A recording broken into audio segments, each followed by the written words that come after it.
It's Nathalie, and I have an order for some turquoise drop earrings like these, and I thought, well, while I'm doing that, let me just show you how to make these.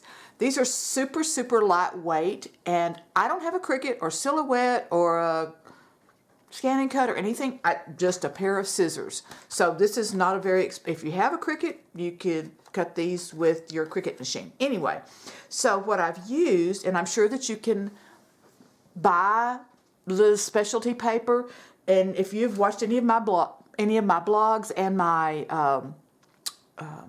projects here on YouTube, on my YouTube channel, you know that I really kind of love cheap, fast, and easy. Anyway, so these pieces of paper right here, you see the little holes here? Well, can you see the holes? There they are. Ta-da, there's 3 of them. That would be because this is where the paper came from. I picked these up at Walmart. I love this pink one. It's like really chunky glitter instead of just a little fine, flat glitter. But these were just in the school supply section, and I think they were like under $2. And you can already see there's 1 pair, 2 pairs, 3 pairs out of just this width right here. I have this really cool multicolor one. I think it's a little easier to see it like that. And then this chunky gold. Anyway, these were just like, I was just super excited to find those. So what I did, now these are little, those are chunky glitter. These are like little flat, really smooth surface shimmer, super lightweight. Okay, so let me get started. So what I've done is I took, because I have a white back, I took black cardstock and just used a glue stick and just glued the cardstock to the back in a long strip, not little individual pieces. And I have, and you can't see this very well, but let me see. I have a pattern drawn off, and I'll link below to my blog where you can go and download this pattern and a couple of other patterns to make these.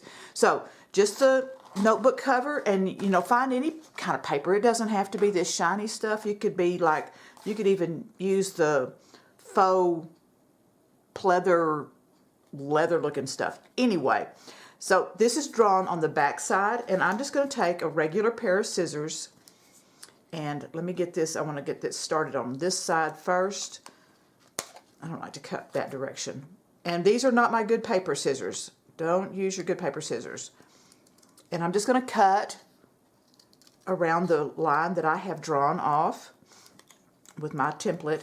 And you can also do this like with watercolor paper. If your paper, like if you're using scrapbook paper or something that you've just printed off on your printer on regular paper, you can take a piece of like 140-pound watercolor paper and glue it to the back of it, and or the cardstock, but that just gives it a little bit more substance. Okay, and let me go ahead and cut 2 of these so I'll show you how to make the pair. I don't have to cut 2 of them to show you how to make a pair, because all I have to do is show you how one, but since I'm doing this for an order for a customer, I'll just take you along.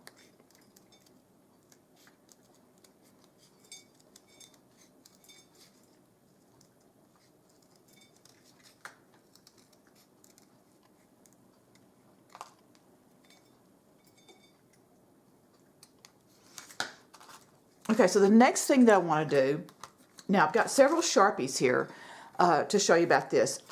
If I'm doing a gold one, I'm going to use this Sharpie to do the edge. When I did the pink ones, I used this, but you don't have to use this. For the turquoise, I'm just going to use this black. This is just a permanent marker that I have. You can use a regular Sharpie. And I'm going to do it from the back side, so hopefully I don't get ink on the front side. And I'm just going to touch, make sure that I'm in here where you can see. Just kind of come around, and I'm using not the tip end of the marker, but I'm using the side of the marker. Let me see if this will see where I can get it. There we go. Let's see. There we go. And you can see I'm not using the tip. But what that does is that colors that in, so it's not this white edge shining.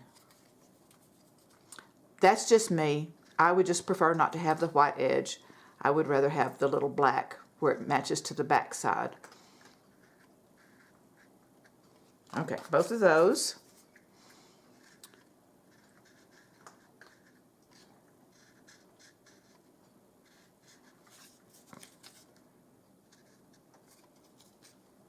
And you could even do some of your own artwork on some watercolor paper, marble paper or something, and then cut these designs out. All right. Now these little earring bags, and I'm not exactly sure what they're called, but they don't require any other like loops or anything else. They have a little ball on the end of them. So they're a little fish hook with the little ball, okay? So that's what I'm going to use because it doesn't require anything else. I'm thinking that the cat is fixing to jump over here. I also have, in my little stash here, I have a T-pen. You could use a regular safety pin. It doesn't have to be a T-pen. And because I did some of these while I was traveling, I made me a little backer board. So this is just 2 pieces of corrugated cardboard that I glued together to give me a little support. And I'm just going to poke a hole just a little ways in, not real deep. So just kind of like that, all right? And you can see I'm not very far down. And that's big enough for that. And I'm gonna go ahead and just touch it just a little bit. And that's big enough for this earring to go through. And so I'm gonna go, I think I'm doing this right, go from the front to the back, and there it is, just like that. So how fast is that? How cute is that? Hope I get your creativity juices going. If you enjoyed this video, give me a little thumbs up, subscribe, get some notifications whenever I post a new project for you, and go to my hall closet. I'll put the link below so you can go to my hall closet, subscribe there, and I will put the pattern for this in my library of free goodies.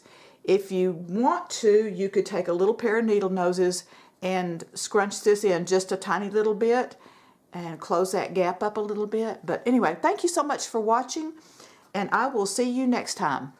Bye.